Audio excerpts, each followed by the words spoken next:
سعودی عرب میں ایک ہفتہ قبل موسم سرما کا آغاز ہوا۔ موسم کی تبدیلی کے سبب ملک میں انفلوئنزا عام ہوا ہے، جس کے پیش نظر عوام کو انفلوئنزا ویکسین لگوانے کی سفارش کی گئی ہے۔ وزارت صحت کے ترجمان ڈاکٹر محمد عبدالعالی نے کہا کہ موسمی انفلوئنزا سے بچاؤ کے لیے لگائی جانے والی ویکسین مکمل طور پر محفوظ ہے، جو برسوں سے استعمال ہو رہی ہے۔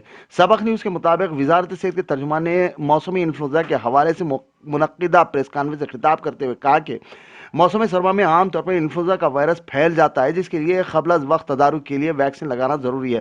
انہوں نے مزید کہا کہ اس سال انفلوئنزا وائرس گزشتہ 2 برسوں سے زیادہ طاقتور ہے۔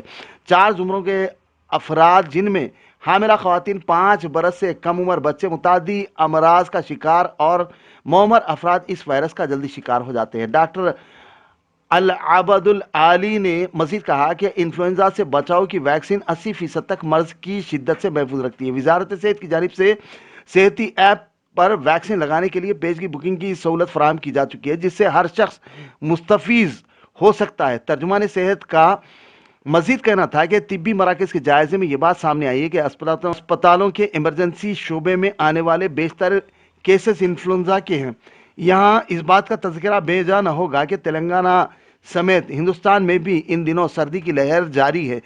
اگر وہاں بھی انفلوئنزا کا ٹیکہ لگایا جائے تو عوام انفلوئنزا کے تاثرات سے محفوظ رہ سکتے ہیں۔